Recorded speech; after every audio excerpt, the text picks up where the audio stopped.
thanks for that update. Right now, we're going to bring back in attorney Jim Bergenn for more on the case. Jim, we were talking last hour about some of the new information that came out in the arrest warrants yesterday. I wanted to ask you specifically about new evidence that was listed in the warrants yesterday that the police say was recovered from trash that was put into receptacles throughout Hartford, specifically zip ties with Jennifer's DNA in it. Jennifer, what we presume is Jennifer's shirt with her DNA, her bra, and also duct tape with Fotis Dulos' thumbprint and index finger on the inside of the duct tape. What do you make of this new evidence recovered and listed in these new warrants? Well, the most important thing for lawyers is physical evidence doesn't lie.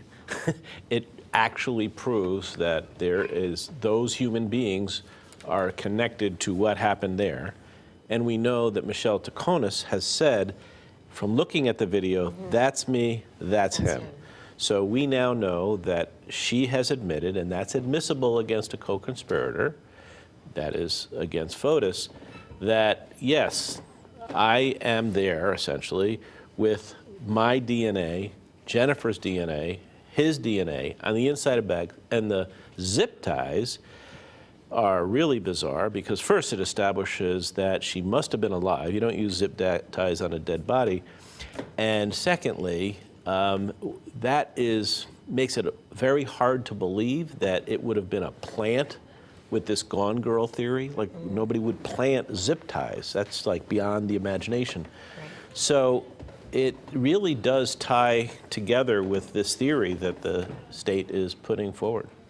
Really stacked the evidence. Yeah, it's very powerful evidence. It's going to be a challenge for Norm Pattis to deal with that. A large part of these arrest warrants also tried to detail the exhaustive effort police made in tracking their location, especially Fotis Dulos' location from Jefferson Crossing all the way down to New Canaan and back. They said he drove a Toyota Tacoma pickup, which is usually driven by an employee of his, parked it at a park, rode a bicycle, a vintage bicycle, to her house. They claim he killed her, then drove her car back and left the car there, and then drove his car and the bike back to Farmington. And they have lots of different video sources. Was that enough to establish, you think, his presence there? I see your eyes are bugging out. Well, is it because of how exhaustive it was, or is it not good enough? Well, just think about how you drove to work today. Imagine somebody reconstructing it. If you just said, well, this is what I did, people go like, yeah, whatever.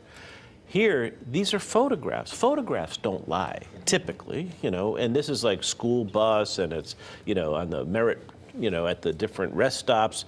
These are just putting these various 4 vehicles at various places. And then when it comes to the vintage bicycle, they actually have some evidence of that vintage bicycle in one of the trash bags in Albany Avenue. So now you got this bike, and they've got surveillance showing some hooded guy riding a bike from the scene where the cars were going to be staged. Yeah.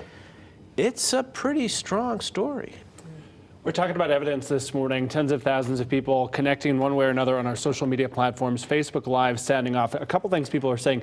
Jeff Wall says, no body, no weapon. He will walk. Fawn P says, did they find a body? Asking about the body. Kenny G, tough to prove murder without a body, which brings us to this question here that I want to share. Our next one from viewers, Javier Bernard sending this in. How did he get charged with murder without a body? And to the point you're making, it sounds like we're talking about some other evidence. Well, really what you're hearing is what you're going to be hearing someday, or never hearing, but knowing is happening in a jury deliberation room.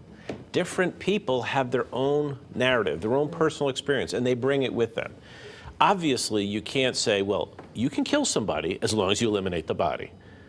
That's not how you run a country. So the fact that there's no body doesn't mean there's no charge. It does mean that some jurors are going to think like some of your people who are writing in.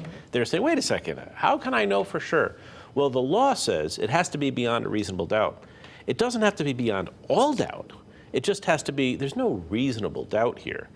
And so the fact that you don't have the body, but you have all this other evidence, the surveillance and the DNA and the motive and all of that, and then later the grave site, It's a pretty compelling story, just on the physical evidence. And that's to say nothing of the allegation from police that they say Fotis Dulos tried to alter his license plates in some way, shape, or form. I don't believe I had seen that allegation come out, too. But Well, Alter and then discarded them. Yeah, discarded down the drain. Yeah. Some Drain pipe. former license plates.